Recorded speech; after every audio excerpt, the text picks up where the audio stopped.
नहीं मैम वो पहले का ऐड ऑन हो गया। अच्छा चलो अब एक चीज का ध्यान रखो, अपना माइक ऑफ रखो, अपनी क्लास शुरू करते हैं। सो ये आपका इलेक्ट्रोमैग्नेटिक इंडक्शन का लेक्चर नंबर 3 है। फटाफट से एक क्विक रिवीजन मैं आपको दे देती हूँ हम लोग क्या क्या कर चुके हैं। सबसे पहले हम लोगों ने चैप्टर में मैग्नेटिक फ्लक्स समझा था, जिसको हम फाई से रिप्रेजेंट करते हैं। मैग्नेटिक फ्लक्स जो कि फाई से रिप्रेजेंटेड है। मैग्नेटिक फ्लक्स क्या होता है? Number of magnetic field lines passing perpendicular to a surface, through a surface. ठीक है, तो ये डिस्कशन हो चुका है। फिर हमने एक फाई का जनरल फॉर्मूला लिखा था। कोई जरूरी नहीं है कि मैग्नेटिक फील्ड लाइन सभी परपेंडिकुलर जा रही हो सकता है कि मैग्नेटिक फील्ड एरिया के साथ किसी एंगल के ऊपर हो। तो जनरल फॉर्मूला जो होता है वो आपके पास क्या होता है? B A cos theta. Area vector and magnetic field. Magnetic field. फिर हम लोगों ने डिस्कस किया फैराडेज लॉ।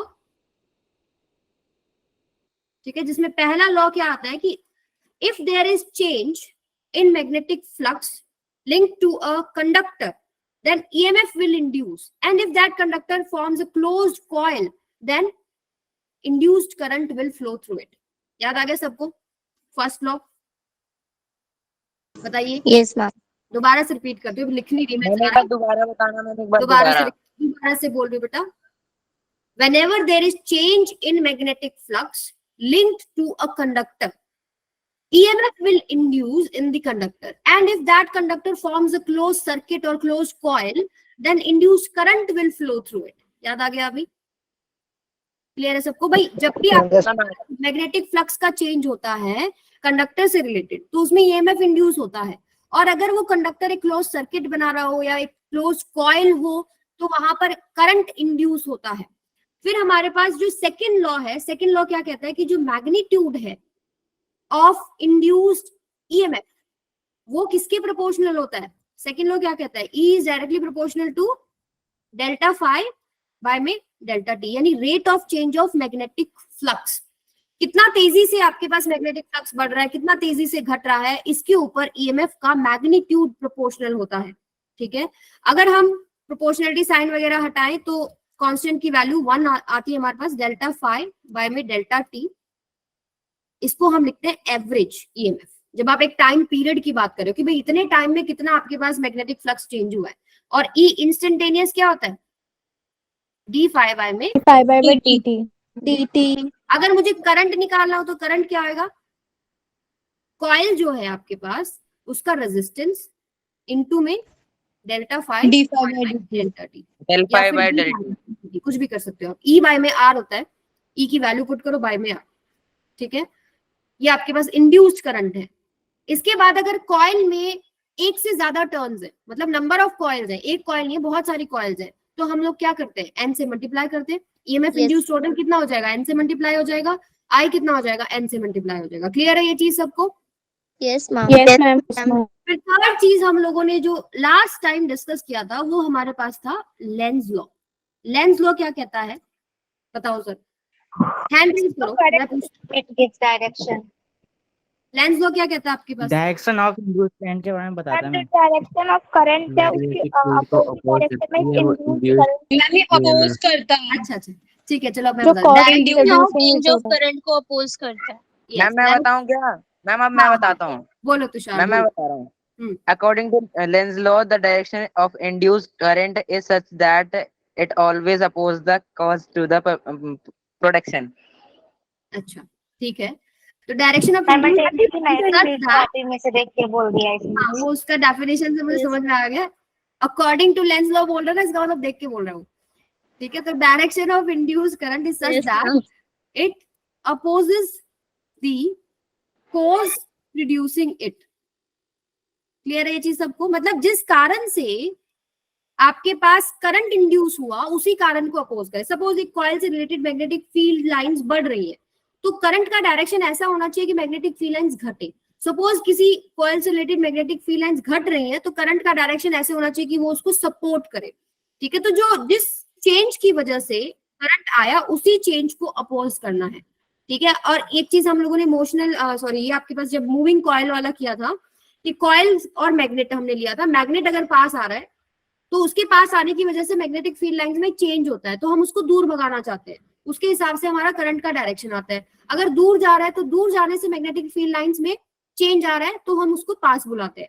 तो हमेशा लेंज लॉ क्या कह रहा है कि direction of induced current is such that it opposes the cause producing it, और इससे रिलेटेड हमने 8 से 9 केसेस लास्ट क्लास में डिस्कस किए हैं। क्लियर है ये चीज सबको? Yes ma'am. अब जो नेक्स्ट टॉपिक है जो लास्ट क्लास में रह गया था, एक छोटा सा बिल्कुल कॉन्सेप्ट है, नीट में इस पे डायरेक्ट क्वेश्चन आया हुआ था कि लेंज लॉ किस प्रिंसिपल के ऊपर बेस्ड है? कंजर्वेशन ऑफ एनर्जी के ऊपर बेटा ये बेस्ड होता है। Lenz law is based on Lenz law conservation of energy पे बेस्ड है। Of energy is based on conservation of energy। Conservation of क्योंकि देखो, एनर्जी। जब मैं आपको बोल रही हूँ, मैंने आपको बोला कि भाई करंट का डायरेक्शन ऐसे होना चाहिए कि जो कारण उसको प्रोड्यूस करता है वो उसी को अपोज करे, पर सवाल दिमाग में आता है कि ऐसे क्यों होता है? तो उसका रीजन भी यही है कि कंजर्वेशन ऑफ एनर्जी वैलिड है, इसके लिए वो डायरेक्शन इस तरह सेट होता है। मैं इसको एग्जांपल से आपको समझाती हूँ। फॉर एग्जांपल हमारे पास 2 कॉइल है, एक कॉइल ले लेते हैं हम लोग, ये एक कॉइल ले लेते हैं, एक पे हम लेंज लॉ लगाएंगे और एक पे हम लेंज लॉ नहीं लगाएंगे, ठीक है? तो देखो कॉइल के अंदर करंट के घूमने की 2 ही तो डायरेक्शन है, एक एंटी क्लॉकवाइज होता है, क्लॉकवाइज होता है, राइट? मान लीजिए कॉइल है, तो कॉइल आपके पास, अगर मैं इसके आगे एक मैग्नेट लेके आती हूँ, नॉर्थ पोल साउथ पोल, अगर मैं इसको इसकी तरफ लेके जा रही हूँ तो इससे रिलेटेड मैग्नेटिक फील्ड लाइंस बढ़ रही है ना, फ्लक्स बढ़ रहा है। Yes ma'am. तो वो उसको अपोज करना चाहेगा, यानी मैग्नेटिक फील्ड का डायरेक्शन, कॉइल के मैग्नेटिक फील्ड का डायरेक्शन इस तरफ होना चाहिए, तो हमारे पास इस तरीके से करंट फ्लो करेगा। मतलब ये वाला जो लाइन है इसको आप समझ लो कि बाहर की तरफ है, मतलब अगर आप मैग्नेट की तरफ से देख रहे हो तो आपको एंटी क्लॉकवाइज दिखेगा, और आप इस तरफ से देख रहे हो तो आपको क्लॉकवाइज दिखेगा। क्लॉकवाइज दिख रहा है। आपके पास नॉर्थ बनेगा यहाँ पे, तो एंटी नॉर्थ क्लॉकवाइज बनेगा, इट विल रिपेल इट, ठीक है? इस चेंज की, क्योंकि इसकी तरफ मैग्नेटिक फील्ड लाइंस बढ़ रही थी, उसको हमको अपोज करना है, तो हमको इधर नॉर्थ पोल लगाना पड़ेगा, नॉर्थ पोल अब उसको अपोज कर रहा है, ठीक है? सो ये तो हो गया लेंज लॉ के अकॉर्डिंग, राइट? अगर मैं ऐसा ना करती और मैं सेम एन को, ये आपके पास डायपोल है, मैग्नेट है, नॉर्थ साउथ पोल है, अगर मैं इसको लेके जा रही हूँ, तो अगर लेंज लॉ नहीं लगाती तो आपके पास क्या होता है, इस तरफ साउथ और इस तरफ नॉर्थ ले लेते हैं। सपोज ये आपके पास सामने से कैसे दिखेगा, इस तरफ से देखेंगे तो कैसा दिखेगा, क्लॉकवाइज, राइट? Yes ma'am. ऐसे यस मैम। ठीक है? अगर आप मैग्नेट की तरफ से देख रहे हो तो आपको ऐसे क्लॉकवाइज, और इस तरफ से देखोगे तो एंटी क्लॉकवाइज। यहाँ पर लेंज लॉ नहीं फॉलो हुआ, नहीं हो रहा, नॉट फॉलोड। अब देखिए क्यों ऐसा है कि ये वाली डायरेक्शन सही है। अब जैसे कि मैं यहाँ पर इस केस से समझाती हूँ आपको, अगर मैंने इसको जरा सा टच किया, ठीक है, तो इसका मोशन हुआ, इसके पास स्पीड आई, ये इसकी तरफ चलने लगा, आपको दिखाई दे रहा है कि इस पे साउथ बन गया, इस पे नॉर्थ बना हुआ, तो they will attract each other, right? मतलब कहने का मतलब क्या है कि इस मैग्नेट के को टच किया आपने, ये इसकी तरफ आप लेके जा रहे हो, कॉइल से रिलेटेड मैग्नेटिक फील्ड लाइंस बढ़ती हैं, और आप बोल रहे हो कि डायरेक्शन ऐसे सेट हो रहा है कि इस तरफ साउथ पोल, इस तरफ नॉर्थ पोल आ गया, तो they will attract each other, वो और पास जाएगा और मैग्नेटिक फील्ड लाइंस आएंगी, करंट इंड्यूस होगा, they will attract each other, फिर दोबारा से आगे जाएगा, they will attract each other, current induce होता रहेगा। तो यहाँ पर Lenz law, sorry, conservation of energy invalid हो जाता है। कंजर्वेशन ऑफ एनर्जी दोबारा हम उसमें लेके तो नॉर्थ पोल ही जा रहे हैं, पर एक में दोनों में डायरेक्शन अलग अलग क्यों इंड्यूस हुआ है? ये वाला ट्रू है, मैं आपको दिखा रही हूँ कि अगर ये डायरेक्शन नहीं लेते तो क्या होता, ठीक है? अगर मैं लेंज लॉ के अकॉर्डिंग नहीं ले रही, मैं यहाँ पर साउथ लगा दूं, नॉर्थ लगा दूं, तो क्या एक्चुअली प्रॉब्लम आ रही है, मैं वो बता रही हूँ। तो जैसे आपने साउथ किया, नॉर्थ किया, तो आपको पता है कि अगर आपने इसको जस्ट टच भी कर दिया, इसका मोशन आया, तो कॉइल से related magnetic field lines change हुई, ठीक है? अब क्या होगा कि फ्लक्स जब चेंज होता है कॉइल से रिलेटेड, तो ईएमएफ इंड्यूस होता है, करंट इंड्यूस होता है। हमने मान लिया कि करंट का डायरेक्शन ऐसे आया कि यहाँ पर साउथ पोल आया और इधर नॉर्थ पोल आया, यानी they will attract each other, फिर ये आगे जाएगा, फिर मैग्नेटिक फील्ड लाइंस चेंज होंगी, they will attract each other again. ये प्रोसेस तो ऑन चल रहा है, आपने बस उसको टच ही तो किया था, और वो जो है इनफाइनाइट सोर्स ऑफ एनर्जी बन गया, अपने आप मैग्नेट चले जा रहा है, ठीक है, और अपने आप करंट इंड्यूस हुए जा रहा है, आपको तो कुछ नहीं करना पड़ा। क्या ऐसा पॉसिबल है? हमें पता है कंजर्वेशन ऑफ एनर्जी क्या कहती है, वन फॉर्म ऑफ एनर्जी दूसरी फॉर्म ऑफ एनर्जी में चेंज होती है, ठीक है? तो ये जो है, ये आपके पास इनफाइनाइट सोर्स ऑफ एनर्जी बन गया, दिस इज नॉट पॉसिबल। यहाँ पर कंजर्वेशन ऑफ एनर्जी इनवैलिड हो जाती है, इनफाइनाइट सोर्स ऑफ एनर्जी। अच्छा, इसका एक एग्जांपल मैं देती हूँ। जो एसी जनरेटर्स होते हैं हमारे पास, सो उसके अंदर भी क्या होता है कि कॉइल को रोटेट किया जाता है इन मैग्नेटिक फील्ड। हम उस कॉइल को रोटेट करते हैं, हमारा मैकेनिकल वर्क करंट में प्रोड्यूस मतलब चेंज होता है। ठीक है, ऐसे नहीं है कि अपने आप से ही आपको करंट मिल जाता है, कोई जादू से नहीं हो रहा, कुछ ना कुछ मैकेनिकल वर्क होता है जो कि आपके पास करंट में चेंज हो रहा है। जैसे यहाँ पर है, यहाँ पर मान लीजिए मैंने इसको टच किया, इसका मोशन हुआ, मैंने थोड़ा सा काम किया, ठीक है, मैंने क्या किया, इसको थोड़ा सा मूव किया, तो क्या होगा कि अब ये इसको, जब ये इसके पास जाएगा तो इससे रिलेटेड मैग्नेटिक फील्ड लाइंस बढ़ती है, मैग्नेटिक फील्ड लाइंस बढ़ेंगी, करंट और सॉरी ईएमएफ इंड्यूस होगा, एंड कॉइल आपकी क्लोज है तो इसमें करंट इंड्यूस होगा। करंट का डायरेक्शन ऐसे होता है कि जो चेंज हो रहा था जिसकी वजह से करंट बना उसी को अपोज करे, तो यहाँ पर इस तरफ नॉर्थ आ गया, इस तरफ साउथ आ गया, यानी इट विल अपोज इट। ठीक है, इसको अपोज कर रहा है, इसकी मैग्नेटिक फील्ड लाइंस ऐसे आ रही थी, दे आर अपोजिंग, यानी कि they are repelling each other. अगर इनिशियली इसका स्पीड v था, धीरे धीरे वो रुक जाएगा। जितना काम आपने किया, आपने जो उसको उसके ऊपर मैग्नेट पे वर्क किया, उसका काइनेटिक एनर्जी बढ़ा, काइनेटिक एनर्जी उसके पास आने की वजह से क्या हुआ कि magnetic field lines related to coil बढ़ा, कॉइल में ईएमएफ इंड्यूस हुआ, करंट इंड्यूस हुआ, इट स्टार्टेड अपोजिंग इट, धीरे धीरे वो रेस्ट पे आ गया जब तक कि सारी एनर्जी इंड्यूस करंट में नहीं चली गई। तो ये प्रोसेस तो समझ में आता है, यहाँ तो कंजर्वेशन ऑफ एनर्जी की कुछ काम किया, उससे आपके पास करंट बना। ठीक है, यहाँ पर वैलिड है, तो इसलिए आपको ये डायरेक्शन सेट करी जाती है कि इट विल अपोज इट। ठीक है, जो चेंज है उसको अपोज करे, ताकि कंजर्वेशन ऑफ एनर्जी वाला जो लॉ है वो वैलिड रहे। यहाँ पर आपके पास क्या है, कंजर्वेशन ऑफ एनर्जी वैलिड है। तो आज आपको कारण समझ में आ गया? Yes ma'am. मैम यस बेटा। मैम इसमें जो आपने बोला infinite source of energy, ma'am ऐसा सेटअप रियलिटी में होता है? रियलिटी में होता है। देखो ऐसा कोई भी सेटअप नहीं है जहां पर आपके पास एनर्जी का लॉस नहीं हो, किसी ना किसी फॉर्म में एनर्जी का लॉस होता है। कभी भी आपके पास जो जितना भी वर्क है सारा का सारा आप यूजफुल एनर्जी में कन्वर्ट नहीं कर सकते। जैसे कार्नोट इंजन या कार्नोट थ्योरम किसी ने पढ़ा, वो भी एक आइडियल इंजन है जिसमें 100% जो वर्क है वो आपके पास यूजफुल एनर्जी में कन्वर्ट होता है, लेकिन ऐसा बेटा पॉसिबल नहीं होता। ठीक है, ये तो आप ऐसे बोल रहे हो कि एक मैग्नेट सपोज आपने रख दिया दूसरे रूम में और एक कॉर्नर में आपने रख दिया कॉइल, और मान लीजिए आपने बस उसको टच किया और आप घूमने फिरने चले गए, अपने आप पीछे से करंट प्रोड्यूस होता जा रहा है, ये पॉसिबल नहीं है। ठीक है, तो यहाँ पर कंजर्वेशन ऑफ एनर्जी इनवैलिड है, यहाँ पर कंजर्वेशन ऑफ एनर्जी वैलिड है। सो आपका Lenz law is based on conservation of energy. Clear है ये चीज सबको? मैम फर्स्ट वाले में तो एंटी क्लॉकवाइज होगी ना डायरेक्शन? हाँ जी, आप अगर इस तरफ से देख रहे हैं, ये आपकी प्यारी प्यारी आंखें हैं, दो पलके लगा देते हैं। ठीक है, यहाँ से देख रहे हो तो आपको एंटी क्लॉकवाइज दिखती है। ठीक है मैम सेकंड वाले में वो अट्रैक्ट कर रहा है नॉर्थ और साउथ, इसीलिए उसमें infinite source of energy produce होगी।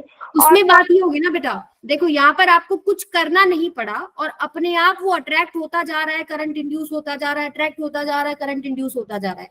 यहाँ पर क्या हुआ कि थोड़ा बहुत आपने जो काम किया तब तक के लिए इसके पास कुछ एनर्जी आई, ये थोड़ा आगे मूव किया, लेकिन जो कॉइल ने ना उसको रिपल्शन करना शुरू कर दिया, तो कुछ देर बाद जो है वो रुक जाता है। यानी आपने जो काम किया उससे जो एनर्जी जितना मिला उससे करंट बन गया, लेकिन ऐसे नहीं है कि अपने आप जो प्रोसेस है होता रहेगा। यहाँ पर क्या हो रहा है, मैकेनिकल एनर्जी जो आप देते हैं, मैकेनिकल एनर्जी जो आप देंगे वही आपके पास इंड्यूस करंट में बन रही है। क्लियर है ये चीज सबको? Yes ma'am. आगे चले। मैम ये जो आपने लिखा है ये फर्स्ट केस के लिए था? लेंस लॉ के लिए लिखा है ना मैंने, और ये सारे केसेस पे एप्लीकेबल है। हम जब बोल रहे हैं कि मैग्नेटिक फ्लक्स चेंज हो रहा है, ईएमएफ इंड्यूस होता है, and if circuit is close current produce होता है, मतलब इंड्यूस होगा करंट भी। करंट का डायरेक्शन हम लेंस लॉ से बताते हैं, और वो जो डायरेक्शन है that is based on conservation of energy. अभी क्लियर है? Yes ma'am. आगे चले। Yes ma'am. चलो एक क्वेश्चन करते हैं अब हम रोटेशन ऑफ कॉइल की बात करते हैं।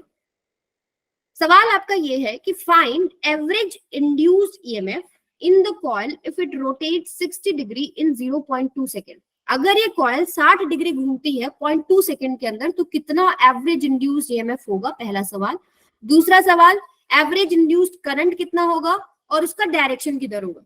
तो ये आपको कॉइल दिखा रखी है येलो में, इसका रेडियस आपको आर दे दिया, मैग्नेटिक फील्ड आपको दिखा दिया, इट इज आउटवर्ड मैग्नेटिक, ठीक है।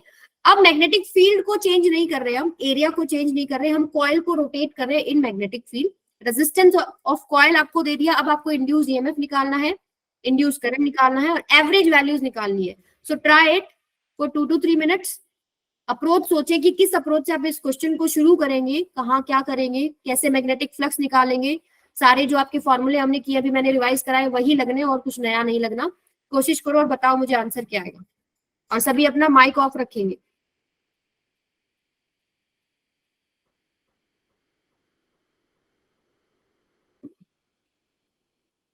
मैम फर्स्ट वाले का आंसर तो आ गया वैसे। आंसर आ गया, कितना आया मैम बोलिए। मैम 5ab/2 मतलब 5ab/2 ठीक है ठीक है। किसका नाम बताओ बेटा। Ma'am Alisha. Alisha, very good बेटा। सो एक बच्चे का आ गया है तो मतलब आप लोगों का आ जाना चाहिए था अब तक, ये कोई जरूरी नहीं है, सबका स्पीड अलग होता है, ठीक है। ट्राई करना है या बता दूं। मैम फर्स्ट वाले का निकल गया, सेकंड वाले का। और मैम इंड्यूस करंट भी ऐसे आएगा 5ab/4 आ जाएगा, बस रेजिस्टेंस से डिवाइड हो जाएगा ना, रेजिस्टेंस से डिवाइड हो जाएगा। Very good. मैम आप एक बार बता दो। हाँ मैं बता रही हूँ अभी, 1 मिनट और ले लो, 7:30 पे बताती हूँ। और मैम करंट की जो डायरेक्शन आएगी वो शायद एंटी क्लॉकवाइज आएगी। करंट का direction anti clockwise, very good Alisha, clear है सबको। चलो शुरुआत करते हैं। सबसे पहली बात, जब आपको निकालना हो एवरेज इंड्यूस्ड ईएमएफ तो फॉर्मूला क्या होता है हमारे पास, ई एवरेज का del phi by del t। देखो जब भी आपको ये निकालना हो ना, ईएमएफ निकालना हो, करंट निकालना हो, आप सिर्फ मैग्नीट्यूड में बात करें, ठीक है। डायरेक्शन हम लेंस लॉ से देखते हैं तो कभी कंफ्यूजन नहीं होगा। जैसे ई एवरेज मुझे निकालना है, सबसे पहले यहाँ पर डेल्टा फाई को मैं क्या लिख सकती हूँ, मैग्नेटिक फ्लक्स फाइनल माइनस में magnetic flux initial divided by में टोटल टाइम जितना भी होगा। सो मैग्नेटिक फ्लक्स इनिशियल क्या होगा आपके पास, मैग्नेटिक फ्लक्स का फॉर्मूला क्या होता है, B A cos theta, right. So magnetic field जो है मान लेते हैं बी है, और एरिया ऑफ कॉइल को अभी ए ही लिख लेते हैं। थीटा कितना है between magnetic field and area vector, 0 degree. तो ये हो गया आपके पास बी है। तो this is your initial flux. Final flux कितना होगा, जब वो 60 डिग्री पे घूम जाएगा तब आपके पास बी तो वही है, ए भी वही है, कोस कितना हो जाएगा 60 डिग्री। कोस 60 डिग्री कितना होता है 1/2। 1/2, ठीक है। अब अगर आपको चेंज देखना है, चेंज इन फ्लक्स कितना है, तो फाइनल माइनस इनिशियल करते हैं हम लोग, तो BA/2 माइनस में BA, तो फाइनल माइनस में initial, this is equal to BA/2 minus में BA। तो आपके पास क्या आ रहा है BA/2 and negative sign, but हमें नेगेटिव साइन से कोई प्रॉब्लम नहीं है, ठीक है। हमें चेंज इन फ्लक्स देखना है क्योंकि हम उसका मैग्नीट्यूड ले रहे हैं यहाँ पे टोटल। तो जो भी चेंज है हम यहाँ पर पुट करेंगे, चेंज कितना आ गया माइनस BA/2 डिवाइडेड बाय में टोटल टाइम कितना है बेटा 0.2 सेकेंड, राइट। जो फाइनल है, फाइनल माइनस इनिशियल वाली पुट कर दी वैल्यू मैंने, तो आपके पास माइनस BA/2 बाय में 0.2, तो माइनस मॉड्यूलस हमने लगा रखा है तो नेगेटिव वैसे ही खत्म हो जाएगा। सो BA बाय में 0.2 और यहीं पर हमारे पास सॉल्व हो गया, ये कितना हो जाएगा 5 बाय में एरिया क्या आपके पास πr²। अच्छा टाइम भी तो रखना है, डेल्टा टी भी तो आएगा यहाँ पे, डेल्टा टी कितना हो जाएगा 0.2 है और आपके पास यहाँ आएगा 2, ठीक है। मैंने डेल्टा टी पुट कर दिया था, 2 मिस कर दिया, एक सेकंड रुको बस। अच्छा यहाँ 2 लिखा हुआ है, ये मेरे को दिखाई नहीं दिया, ये आपके पास 0.2 ही है। अब ये 2 मल्टीप्लाई बाय में 0.2, ये कितना हो जाएगा 0.4, ठीक है। अगर आप इसको ओपन करते जैसे 5/2 में एक बच्ची बता रही है अलीशा, तो ये आ जाएगा आपके पास कितना 10 बाय में 4, BA बाय में नथिंग, 2 2 4, 2 5 10, तो ये आपके पास आ गया बेटा 5/2 B। क्लियर है ये सबको? Yes ma'am. ठीक है। अब यहाँ से आप एरिया, कई बार आपको ऑप्शन में हो सकता है एरिया में लिखा हो, एरिया आप क्या लिख सकते हो, एरिया ऑफ कॉइल कितना है πr², आपको रेडियस r दी हुई है, हो सकता है कोई और वैल्यू दी हो। अब यहाँ से ईएमएफ एवरेज तो आपके पास आ गया, अब आपको क्या निकालना है, करंट। करंट एवरेज कितना होगा, ई बाय में रेजिस्टेंस ऑफ कॉइल, ये आप निकाल चुके, कितना है आपके पास 5/2 pi 5/2 B A divided by में आर। इसको दूसरी तरीके से लिखना चाहो तो 5/2 B pi R square by में आर। एंड डायरेक्शन क्या होगा, अब ये सवाल रह गया हमारे पास, डायरेक्शन देखिए कैसे होगा, डायरेक्शन कैसे है, अब जब ये रोटेट हो रही है, देखो स्टार्टिंग में क्या है, आपकी तरफ suppose magnetic field, outward field है ना, आपसे अवे, अगर आप अपने पर्सपेक्टिव से देख रहे हो तो आपसे अवे मैग्नेटिक फील्ड जा रहा है, उसमें कॉइल रखी है, तो कॉइल का एरिया वेक्टर भी उधर ही है, आपने उसको घुमाया at some angle theta 60 degree पे घुमाया, तो जब आप घुमाएंगे उसको तो जो आपके पास मैग्नेटिक फील्ड लाइंस हैं वो डिक्रीज होंगी या इंक्रीज होंगी, बताओ जरा, बोलिए। Ma'am decrease. डिक्रीज होंगी, क्योंकि आपके मैग्नेटिक फ्लक्स क्या होता है, जो मैग्नेटिक फील्ड लाइंस उसमें से पास थ्रू करती है, परपेंडिकुलरली जो पास करी, जैसे जैसे आप उसको रोटेट करेंगे तो मैग्नेटिक फील्ड लाइंस जो क्रॉस कर रही होंगी वो कम होती जा रही है। मान लो आपके पास ये फील्ड है, ठीक है, और आपने इसको ऐसे घुमा दिया, ऐसे रख दिया, मतलब ऐसे आपके पास ये कॉइल रखा हुआ था, आपने इसको ऐसे घुमा दिया, मतलब ये आपके पास कॉइल है, ठीक है, ये मैग्नेटिक फील्ड है, आपने इसको ऐसे घुमा दिया, सो अब तो कुछ भी पास नहीं कर रहा, टच होके निकल रही है सारी। सो यानी कि आप जब उसको रोटेट कर रहे हैं तो number of field lines passing perpendicularly through the surface decrease होती जा रही है, यानी कि आपके पास फ्लक्स डिक्रीज हो रहा है। तो अकॉर्डिंग टू लेंज लॉ अब इसमें से फ्लक्स क्या हो रहा है, डिक्रीज हो रहा है, ठीक है, आउटवर्ड फील्ड डिक्रीज हो रहा है, हमें उसको क्या करना पड़ेगा, सपोर्ट करना पड़ेगा। सपोर्ट करने के लिए करंट का डायरेक्शन कैसे लेना पड़ेगा हमको, एंटी क्लॉकवाइज। कैसे लोगे, मैम इसमें एरिया वेक्टर आपने आउटवर्ड क्यों लिया, वो कॉइल था तो हम इनवर्ड भी तो ले सकते थे ना एरिया वेक्टर। एरिया वेक्टर बेटा जब भी आपको ऐसे 0 और 180 की बात हो ना तो आपको 0 वाला लेना है, क्योंकि हम लोग चेंज इन फ्लक्स की बात करते हैं, नेगेटिव साइन पॉजिटिव साइन से फर्क नहीं है। देखो आंसर में सिर्फ प्लस माइनस का ही तो फर्क आएगा ना, तो उसमें हमको कोई दिक्कत नहीं है, हमें चेंज इन फ्लक्स देखना होता है, तो आप 0 डिग्री से स्टार्ट करो, ओके ठीक है, क्लियर है ये चीज सबको। अब यहाँ पर करंट का डायरेक्शन जो है हमें क्या करना पड़ेगा, सपोर्ट करना पड़ेगा, आउटवर्ड फील्ड को हमें सपोर्ट करना है, तो एंटी क्लॉकवाइज। आप अगर कॉपी में देख रहे हो, बोर्ड पे देख रहे हो, तो आपकी तरफ ऐसे फील्ड आ रहा है ना, इसको हमें सपोर्ट करना है, तो हमारे पास क्या आएगा, बाहर की तरफ, तो एंटी क्लॉकवाइज। किसी को डायरेक्शन में प्रॉब्लम है तो बता दो अभी भी। मींस डायरेक्शन इनवर्ड होगी, इंड्यूस जो डायरेक्ट मतलब जो इंड्यूस्ड करंट है उसकी डायरेक्शन इनवर्ड होगी। जो डायरेक्शन होगी बेटा, ये आपकी कॉइल है ना, इसमें डायरेक्शन ऐसे होगी करंट की, इनवर्ड कहाँ ले रहे हो, कॉइल में आएगा, एंटी क्लॉकवाइज और क्लॉकवाइज देखेंगे ना, क्या कह रहे हो मैम, कह रहे कि इसमें एंटी क्लॉकवाइज और क्लॉकवाइज देखेंगे ना, इनवर्ड आउटवर्ड कैसे देखेंगे। आपको सिर्फ यही देखना है कि एंटी क्लॉकवाइज क्लॉकवाइज, और ये सीधा आप ये चेक करके देखो कि भाई फील्ड डिक्रीज हो रहा है कॉइल से या इंक्रीज हो रहा है। डिक्रीज हो रहा है तो उसको फील्ड को सपोर्ट करना है, ठीक है, मतलब बढ़ाना है, चेंज को अपोज कर रहे हो आप, ठीक है। चेंज क्या है आपके पास कॉइल से कि वो डिक्रीज हो रहा है, डिक्रीज हो रहा है इसका मतलब उसको अपोज कैसे करेंगे, उससे बढ़ा देंगे ना। अगर आपके पास बढ़ रहा है तो उसको घटा देंगे, तो बढ़ाना घटाना तो हमारे थंब की डायरेक्शन पे डिपेंड करता है अब यहाँ पे, ठीक है। अगर आउटवर्ड फील्ड घट रहा है तो हमारा थंब जिधर पॉइंट कर रहा है उधर फील्ड होगा, तो यानी ऐसे आप करंट लेंगे तो उसको सपोर्ट मिल रहा है, ठीक है। तो सपोर्ट और अपोज में अगर किसी को कंफ्यूजन है ध्यान से सुनो, हमको चेंज को अपोज करना है। चेंज क्या है, मैग्नेटिक फील्ड डिक्रीज हो रहा है कॉइल से, इसको हमें अपोज करना है, तो इसको आप अपोज कैसे करोगे, फील्ड को बढ़ा दो, चेंज को अपोज करना है। अगर आपके पास मैग्नेटिक फील्ड लाइन बढ़ रही है कॉइल से, तो इस चेंज को अपोज कैसे करोगे, मैग्नेटिक फील्ड लाइंस को घटा दो। आई होप इसके बाद कोई कंफ्यूजन नहीं रहना चाहिए, क्लियर है सबको, बोलिए यस और नो। मैम डायरेक्शन नहीं यस समझ आई, मैम। क्या कह रहे हो, कौन बोल रहा था, डायरेक्शन नहीं समझ आई। या देखो तुम ध्यान से सुनोगे, मुझे एक बात बताओ, इस कॉइल से रिलेटेड जब आप उसको रोटेट करेंगे तो मैग्नेटिक फील्ड घटेगा या बढ़ेगा बेटा,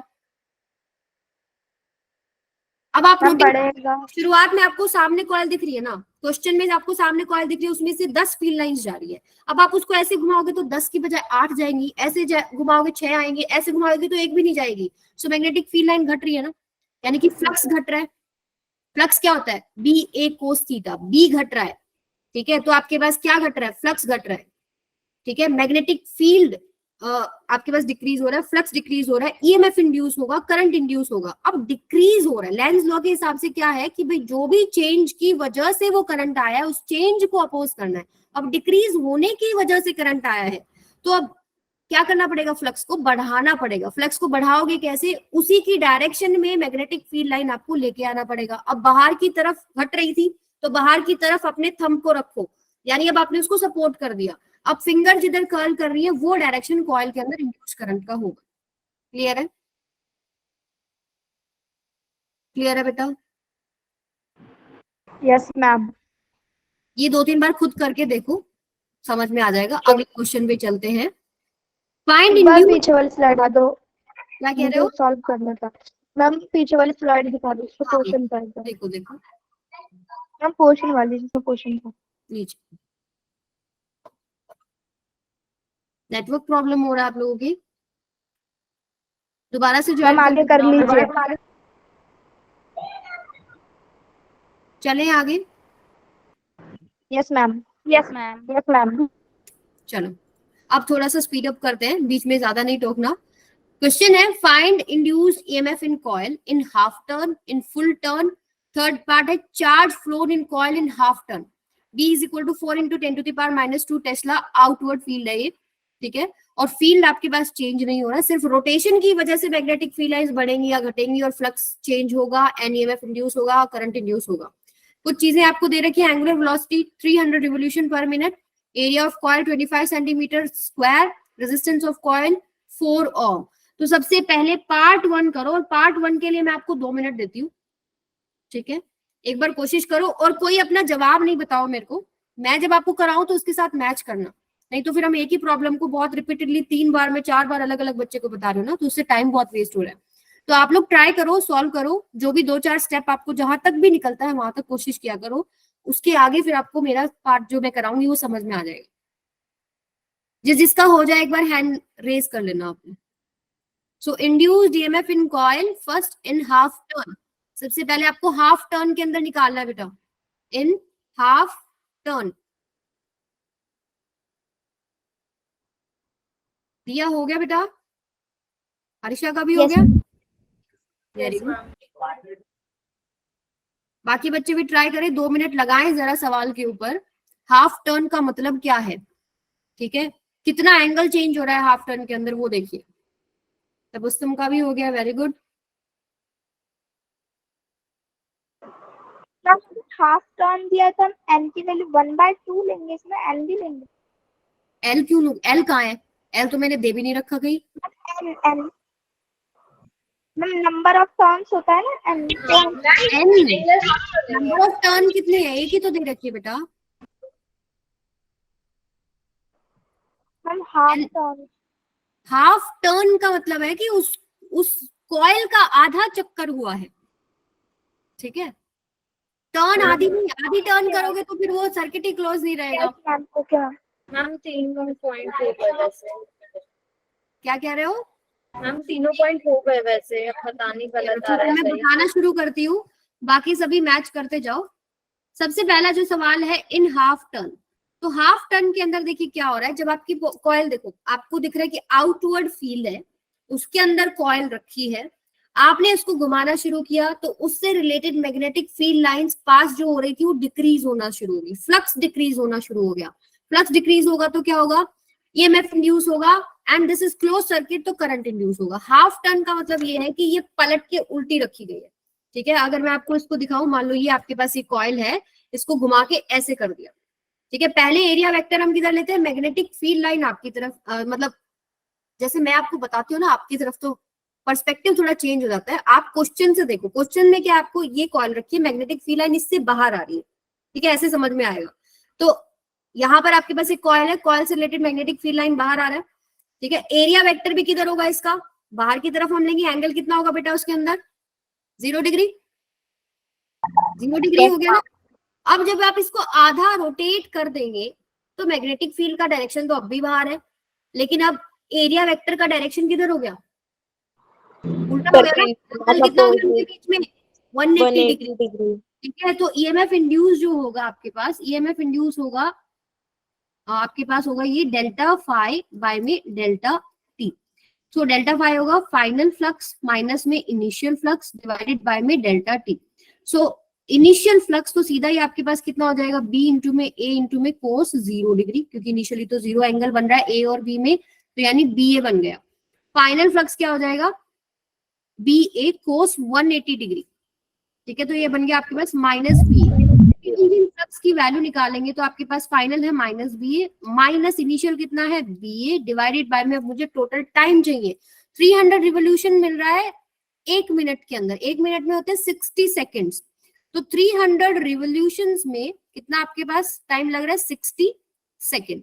एक रिवोल्यूशन में कितना होगा 60 बाय में 300, तो ये होगा आपके पास 6 1 6 5 1 बाय में 5, यानी कि 0.2 सेकेंड। और आधा revolution half rotation half turn में कितना टाइम लगेगा, हाफ टर्न के अंदर 0.1 सेकेंड। तो यहां से हमारे पास जो टाइम आ गया हाफ रोटेशन का वो आया है 0.1 माइनस में 2BA बाय में 0.1 का मॉड्यूलस, तो मॉड्यूलस से नेगेटिव साइन खत्म। ये आपके पास कितना आ जाएगा 2 इंटू में BA बाय में 0.1। क्लियर है यहाँ तक सबको? Yes ma'am. अब देखो यहाँ पर डेटा आपको गिवन है, जैसे यहाँ पर बी की वैल्यू गिवन है, बी की वैल्यू कितनी है 4 into 10 to the power -2। Area कितना है, एरिया आपको दे रखा है 25 सेंटीमीटर स्क्वायर। इसको मीटर में मैं अगर कर लूं तो 10 to the power -4 divided by में 0.1। अब 25 एंड ये तो कट जाए, 2 से मल्टीप्लाई भी। हाँ ये 2 भी है आपके पास। ठीक है, क्लियर है सबको? तो ये 25 से ये कटा, यहां तक समझ में आ गया सबको? Yes ma'am. बताओ कैसे कटाई? मैम आपने उसको नीचे ले लिया, 100 कर दिया, तो ये मैम 4 point- टाइम्स में कट गया। हाँ, तो 25 और फिर ये नीचे कितना आएगा 4 आएगा, 4 से 4 कटेगा, मतलब ये तीनों टर्म्स कैंसिल आउट हो जाएंगे। ठीक है, ये इसको आप क्या लिखोगे 25 बाय में 100 यानी 1 बाय में 4 और ऊपर एक 4 है, 4 से 4 कैंसिल हो गया। तो यहाँ से ये वाला जो 0.1 है इसका भी मैं एक 0 ऊपर ले जाती हूँ, तो मेरे पास आंसर जो बन जाएगा 2 इंटू में 10 to the power -3 volt. Clear है? Yes, ma'am. अब आगे चलते हैं, अब आप बात करते हैं फुल टर्न। फुल टर्न का आंसर तो आपको सीधा देखते ही आ जाना चाहिए। जब आप Yes, चेंज ma'am. फ्लक्स निकालोगे ना, final minus initial, initially BA बन रहा है, BA कोस 0 जो मैंने ये निकाला इनिशियली, तो यही बनेगा। मैग्नेटिक फील्ड बाहर की तरफ है, एरिया वेक्टर भी आपके पास बाहर की तरफ है, एंगल उनके बीच में 0 है, तो BA बनेगा। फाइनल क्या बनेगा जब घूम के दोबारा वही आ गया, मैम, घूम 0 के दोबारा से वही आ गया, एंगल बाद में फ्लक्स में क्या है, अब भी 0 है। ठीक है, तो यहाँ पर इसका आंसर तो सीधा ही हो जाएगा 0। ठीक है, चेंज इन फ्लक्स ही नहीं है ना, डेल्टा फाई आपके पास क्या हो गया 0 हो गया। अब आता है सवाल charge flown in coil in half turn. Half turn में कितना चार्ज फ्लो किया है, तो हाफ टर्न के अंदर जो ईएमएफ इंड्यूस हुआ था हमको पता है E इज इक्वल टू है डेल्टा फाई बाय में डेल्टा टी का मॉड्यूलस। ठीक है, E को आप क्या लिख सकते हो बेटा, E को बताओ क्या क्या लिख सकते हैं? अपॉन में R। I बाय में resistance of the coil, resistance of coil क्या दे रखा है यहाँ पे 4 ओम दे रखा है, तो एक तो R रख लेते हैं, R मतलब रेजिस्टेंस है, ये resistance of coil, resistance of coil. This is equal to delta phi by में डेल्टा टी। अभी इसको मैं ओपन कर लेती हूँ, जैसे यहाँ पर I की मुझे चार्ज फ्लो निकालना ना, तो I इज इक्वल टू क्या होता है डेल्टा क्यू में डेल्टा टी। ठीक है, डेल्टा क्यू बाय में डेल्टा टी, तो डेल्टा क्यू बाय में डेल्टा टी यहाँ पर आपके पास आ गया 1/r। This is equal to delta phi by में डेल्टा टी।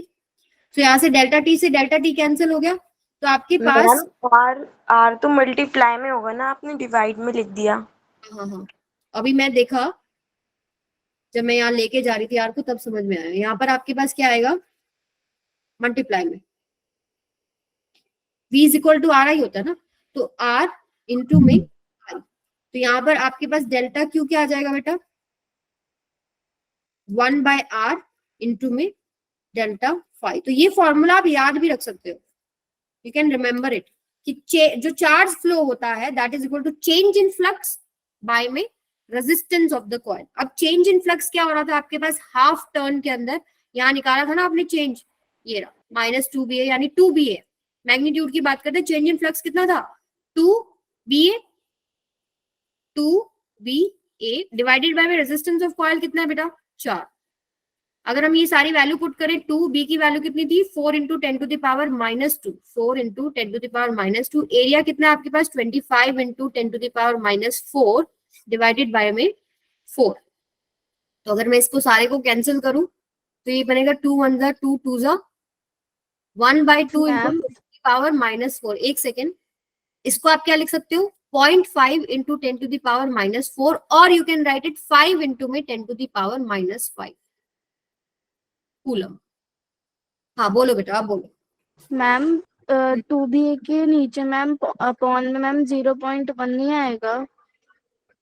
0.1 क्यों आएगा, हमारा डेल्टा टी से कट गया ना यहाँ पे।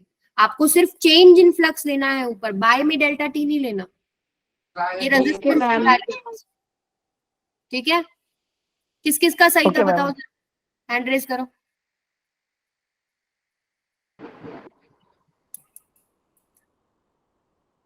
ओके, आदर्श निकल गया बेटा, वैशाली,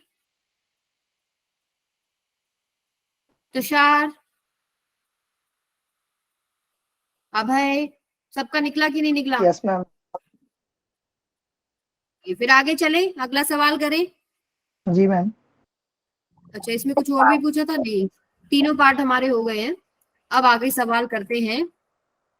अगला सवाल है आपके पास ये, find induced EMF and induced current in coil at some time T. देखो अभी तो हम बोल रहे थे हाफ टर्न में, ठीक है।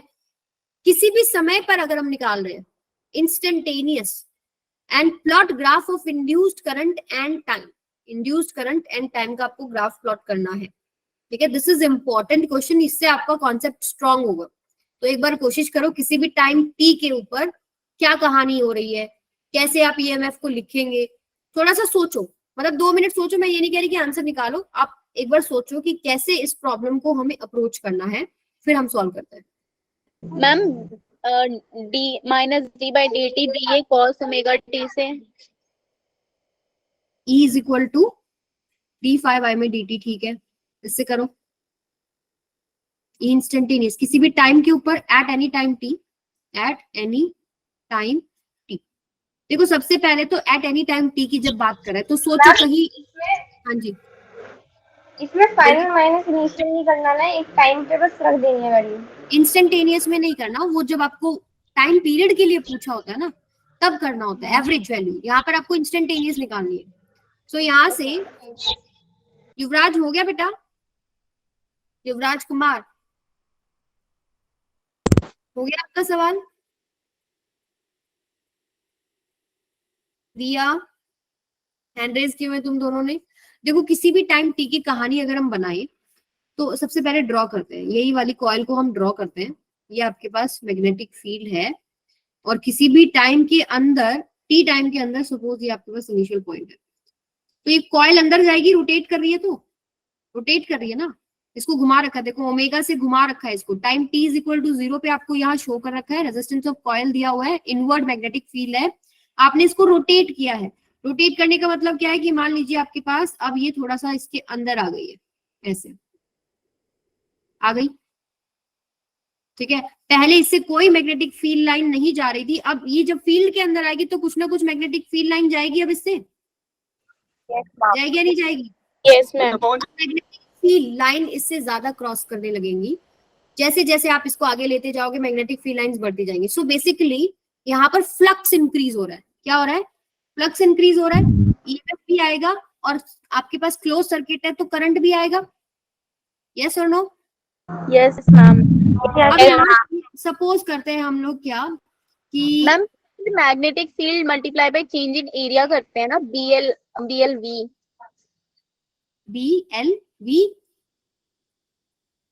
यस मैम, चलो एक बार निकालो। वो तो फ्लक्स में करते हैं ना मैम, हम फ्लक्स तो निकालते हैं ना, BLVDV VDT, और फिर उसे जब करते हैं तो BLV आता है लास्ट में। मोशनल ईएमएफ वाली बात कर रहे हो ना, मोशनल ईएमएफ पे नहीं कर रहे हैं अभी हम डिस्कशन। अभी हम सिंपल जब हम कॉइल को रोटेट कर रहे हैं मैग्नेटिक फील्ड के अंदर, रोटेशन के ऊपर फोकस कर रहे हैं, ठीक है। उससे भी आपका सवाल हो सकता है, लेकिन अभी आप इसको ऐसे करके देखो जैसे हम प्रोसेस से करते आ रहे हैं, ठीक है। यस। एक बार देखो, आपने थीटा एंगल इसको अंदर एंटर कराया, तो सबसे पहले ओमेगा इज इक्वल टू क्या होता है, थीटा बाय में T. At any time T की बात कर रहे हो ना आप, at any time T angular velocity क्या होता है, थीटा बाय में टी, ठीक है। अब फ्लक्स की वैल्यू जो होती है आपके पास, B A is equal to क्या होता है, बी ए कोस थीटा, ठीक है। यही होता है डिफरेंशिएशन बाय में dt, एंड इसका हम लेंगे मॉड्यूलस। यहां तक सबको समझ में आ गया? इसको वैसे हमें इससे चेंज करने की ऐसी जरूरत नहीं है। ऐसे करो, BA कोस 0। हाँ देखो, यहाँ कंफ्यूजन था जो कि मुझे भी हुआ, ध्यान से सुनो क्या कंफ्यूजन हुआ। आप मुझे बताओ, एरिया वेक्टर और मैग्नेटिक फील्ड में क्या डायरेक्शन है? आप फ्लक्स में जो फॉर्मूला यूज करते हैं, BA कोस, जो भी आपके पास एंगल होता है, जैसे यहाँ पर हमने ये एंगल, इसको रोटेशन वाला एंगल लिया हुआ है थीटा, ठीक है। इससे कंफ्यूजन हो रहा है ना।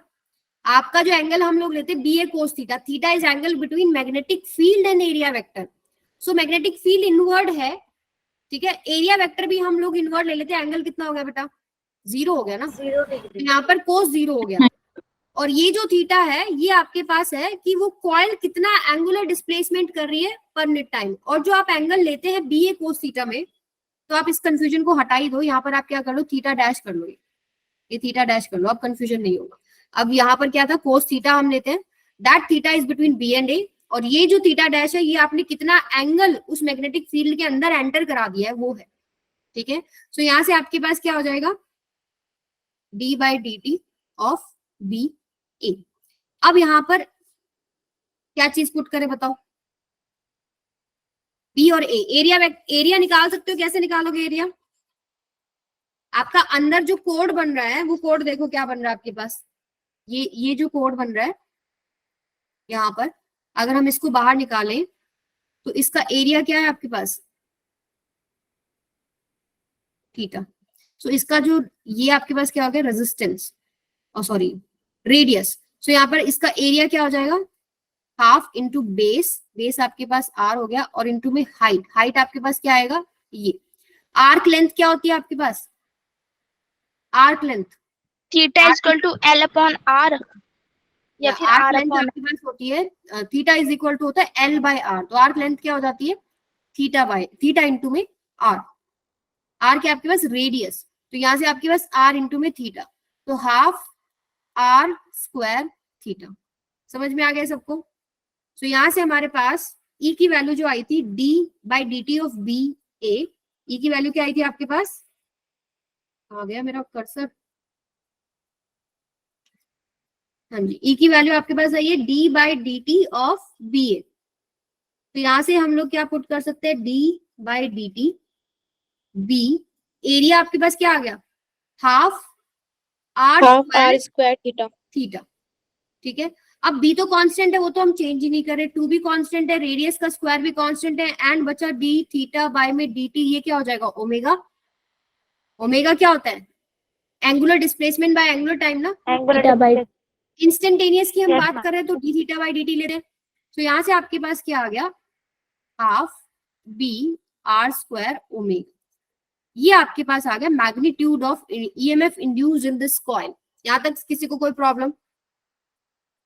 शबनम, युवराज, क्लियर है? मैं तो ये बोल रही थी आज फिर ना बहुत हो गया क्या हो गया है?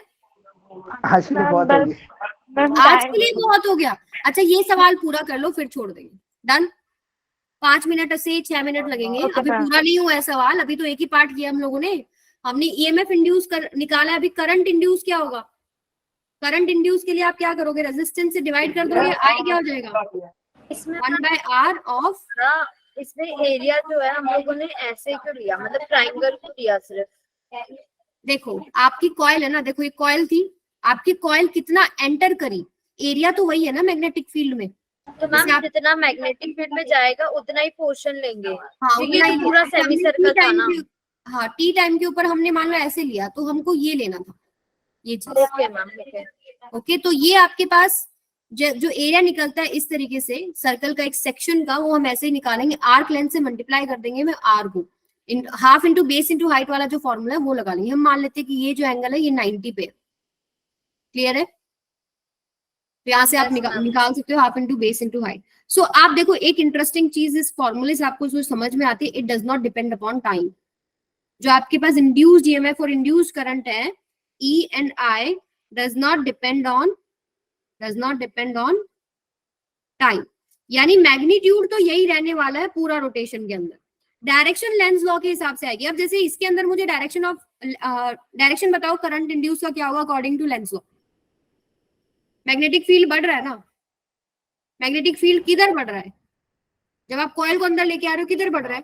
इनवर्ड बढ़ रहा है। उसको क्या करना पड़ेगा? मैम एंटी क्लॉकवाइज आएगी डायरेक्शन। करंट का डायरेक्शन होगा एंटी क्लॉकवाइज। समझ में आया? लेकिन एक बात देखो, मैं आपको 3-4 केसेस बना के दिखा दूं, आप देखो इंटरेस्टिंग लगेगा आपको थोड़ा सा। जैसे पहला केस हमने इतना इसको अंदर लिया, ये आपके पास इतना मैग्नेटिक फील्ड लाइंस थोड़ा इंक्रीज करी। अगला केस लेते हैं, थोड़ा और अंदर ले जाते हैं इसको, ऐसे आ गया। अगला केस लेते हैं, ऐसे आ गया। अगला केस लेते हैं, मान लीजिए ये आपके पास ऐसे आ गया, ठीक है? अब ऐसे आ गया। इन केसेस में सब में मैग्नेटिक फील्ड लाइंस बढ़ रही है ना, पासिंग थ्रू द कॉइल बढ़ रहा है, फ्लक्स बढ़ रहा है ना, ईएमएफ इंड्यूस होगा, करंट इंड्यूस होगा, यस और नो? जिसका वैल्यू आप लोगों ने निकाल लिया, half B R square omega E की वैल्यू है, आई की वैल्यू कितनी है? 1/r of half B R square omega. अब मुझे बताओ, जब ये इससे बाहर आने लग जाएगा, यानी कि जब ये इस कंडीशन में आ गया, अब क्या हो रहा है? घट रही है, फ्लक्स लाइन बढ़ रही है। हम घटने लगेंगी ना, जिसकी वजह से फ्लक्स भी घटेगा, तो जो डायरेक्शन होगी वो क्लॉकवाइज हो जाएगी। यस, ये आपके पास क्या होगा? जब तक वो बाहर नहीं आ जाता तब तक फिर से चेंज है मैग्नेटिक फील्ड लाइंस का। और लेकिन जब आपके पास अब चेंज हो रहा है, अब उसमें क्या हो रहा है कि घटने लग गई है। जब वो कॉइल बाहर निकलने लगी है फील्ड से, तो अब उसमें मैग्नेटिक फील्ड लाइंस घटने लग गई है। तो अकॉर्डिंग टू लेंस लॉ क्या डायरेक्शन लेना पड़ेगा? उनको आपको बढ़ाना है, चेंज को अपोज करना, उनको बढ़ाना पड़ेगा। बढ़ाओगे कैसे? इनवर्ड ही आपको क्या करना पड़ेगा? मैग्नेटिक फील्ड लाइंस लेके आनी पड़ेंगी। तो करंट का डायरेक्शन क्या हो जाएगा बेटा? क्लॉकवाइज। यहाँ पर फ्लक्स घटने लग जाएगा, तो आपके पास करंट का डायरेक्शन क्लॉकवाइज। क्या कह रहे हो? मैम ये बहुत सारे छाते अच्छे लग रहे हैं ऐसे। बढ़िया लग रहा है। हाँ एक बेटा, चीज बोलो। और थी, बारिश में जैसे सबके जो लिए के काम आ जाएगा। जो फर्स्ट वाला रो है उसमें जो लास्ट वाला केस है, जिसमें जो पूरा सेमी सर्कल है वो पूरा मैग्नेटिक फील्ड के अंदर आ चुका है, तो वहां पे तो मैग्नेटिक फील्ड कांस्टेंट हो जाएगी, तो नहीं, करंट वो जीरो रुका हो नहीं है। जाएगा। वो रुका नहीं है, वो कॉन्टिन्यूअस रोटेशन में चल रहा है। जब तक वो पूरा अंदर नहीं आया तब तक चेंज आता जा रहा है, अगर देन हम- बाहर आना शुरू हो गया।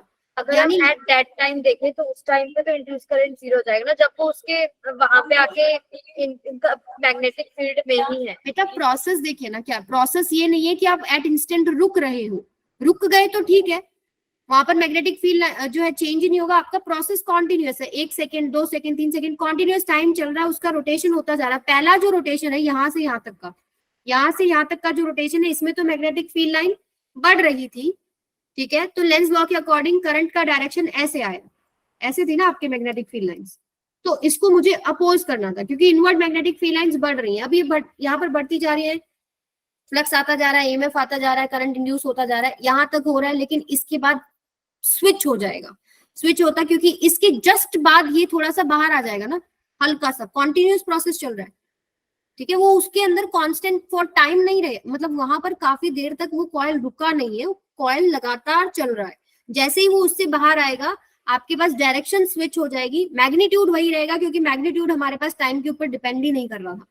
तो अब इसका ग्राफ जब हम प्लॉट करेंगे उससे आपको और क्लैरिटी आएगी। देखो ग्राफ जब हम प्लॉट करेंगे इसका करंट इंड्यूस का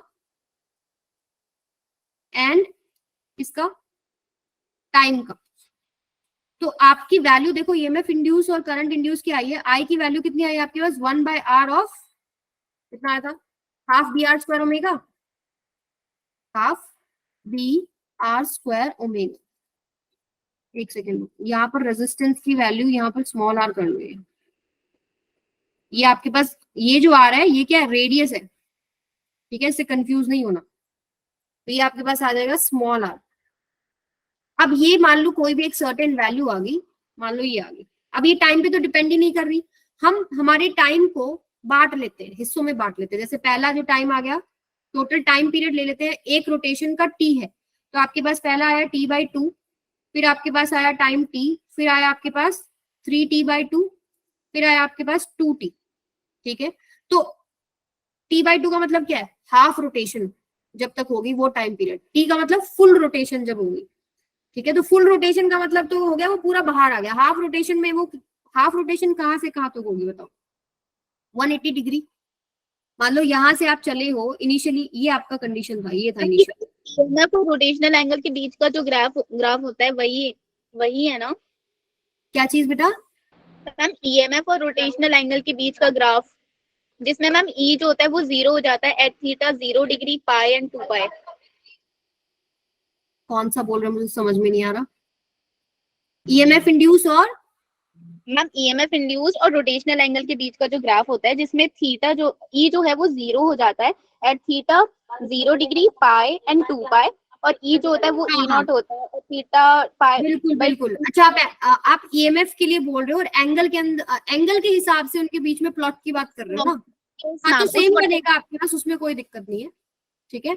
लेकिन अभी आपने इसका ग्राफ प्लॉट कर दिया, current and induce current and time के अंदर, एंगल में और ईएमएफ में नहीं पूछा हुआ। तो यहाँ से आप देखेंगे कि हाफ रोटेशन तक कांस्टेंट वैल्यू है, अगले हाफ में क्या हो जाएगा, स्विच कर जाता है ना करंट, तो यहाँ आ जाएगा, फिर यहाँ आ जाएगा t से 3t/2 और फिर यहाँ आ जाएगा। तो ये आपके पास ग्राफ रहेगा i और t के लिए। क्लियर है सबको? कैसे हुआ दोबारा देख लो। आपके पास ये 0, मान लो आपने स्टार्टिंग में ये लिया, तो यहाँ पर एंगल जो है इसके साथ लेंगे आप, इस एक्सिस के साथ जो एंगल है वो 0 डिग्री है।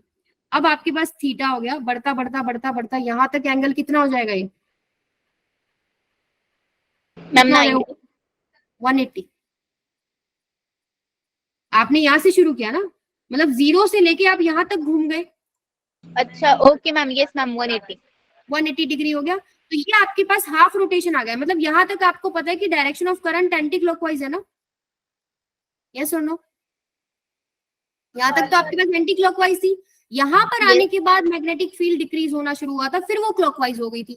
मैग्नीट्यूड सेम था, डायरेक्शन बदल गई थी। यानी जब आपके पास ये जो टाइम है ये है t/2 वाला टाइम, और ये वाला जो टाइम है यहाँ तक उसका t वाला टाइम आ गया। मतलब 0 से t/2 क्या हो रहा है, आपके पास जो वैल्यू है करंट की, ये आपके पास वैल्यू है वो हमने पुट कर दी। अब t/2 से t के बाद मैग्नेटिक फील्ड डिक्रीज होने लग गया, तो लेंज लॉ के अकॉर्डिंग हमारे पास डायरेक्शन पलट गई, ठीक है। तो हम क्या करते हैं कि जो एंटी क्लॉकवाइज डायरेक्शन है उसको पॉजिटिव मान लो, फिर कंफ्यूजन नहीं होगा। तो जब क्लॉकवाइज आएगी वो आपके पास नेगेटिव हो जाएगी, ठीक है। तो यहाँ पर आपके पास जैसे ही क्लॉकवाइज आई आपके पास नेगेटिव होगी। अब t/2 से t क्या होगा, आपके पास ये वैल्यू चलती रहेगी क्योंकि वो टाइम पे डिपेंड ही नहीं कर रहा। देन t से 3t/2 अगेन वो मैग्नेटिक फील्ड के अंदर घुसेगा, तो आपके पास क्या होगा, डायरेक्शन स्विच हो जाएगी, एंटी क्लॉकवाइज आ जाएगी, फिर आपके पास क्लॉकवाइज, फिर anti clockwise and so on. सबको समझ में आया ये बात?